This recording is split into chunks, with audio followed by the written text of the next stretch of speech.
Hi friends केमन आछो तोमरा the cooking window चैनेले तोमादेर स्वागत जानाई।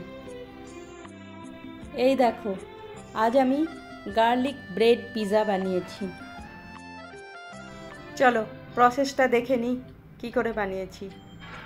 प्रथमे एक रसुन के आमी गैसे जालिए नेब खूब अल्प आँचे अनेकक्षण धरे ओटा जालिए तारपर ओटा रेखे देव ठंडा होते और ब्रेडगुलोके एक बाटिर साहाज्ये राउंड शेपे केटे नेब। आमी ब्राउन ब्रेड निয়েছি, तुमी जे कोनो ब्रेड निते पारो, व्हाइट ब्रेडेও करते पारो। रसुनटा ठंडा हो गेছে, एबार रसुनटा खोसा छाड़िए हाम्बल दिस्ताय एकटू कुटे नेब बा शिलनोड़ातेও पिसे नेওয়া যায় एकटू दरदरे करे।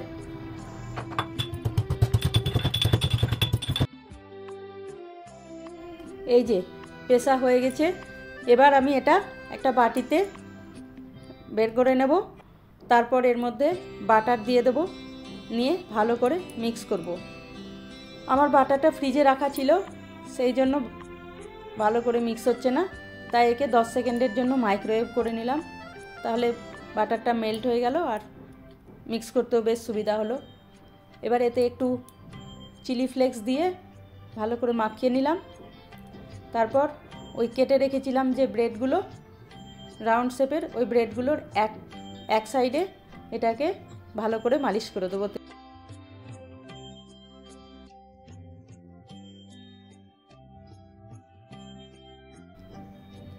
এবার একটা নন স্টিক প্যান নেব, নিয়ে ওতে একটুখানি বাটার মালিশ করে দেবো।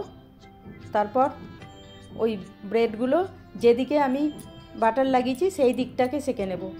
এই 3টে সেঁকা হয়ে গেছে, আরও 3টে দিয়ে দিলাম, ওই 3টেও সেঁকা হয়ে গেল। এবার এই ব্রেডগুলোকে টপিং করব, ঠিক যেমনভাবে পিৎজা টপিং করা হয় সেইভাবে। প্রথমে এতে পিৎজা পাস্তা সস লাগাবো, তারপর এর ওপরে সব সবজিগুলো দিয়ে দেব, পেঁয়াজ, ক্যাপসিকাম, টমেটো, তারপরে দেব চিজ, সুইট কর্ন, সব কিছু দিয়ে এটাকে ভালো করে টপিং করব।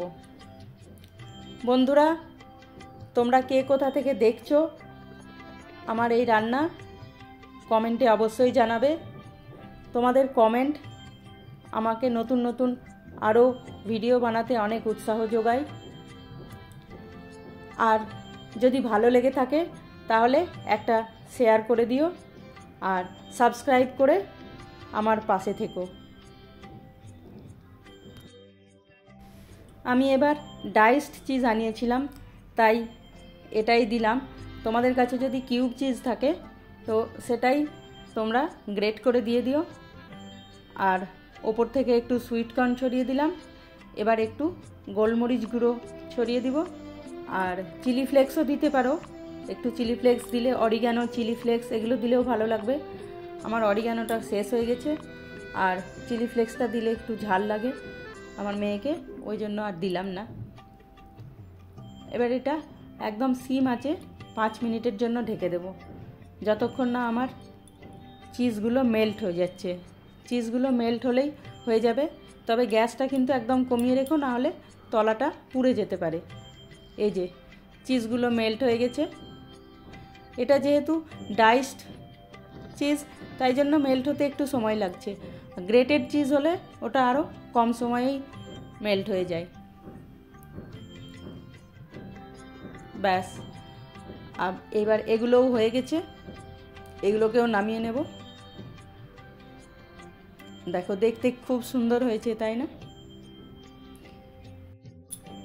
খেতেও খুব ভালো হয়েছিল।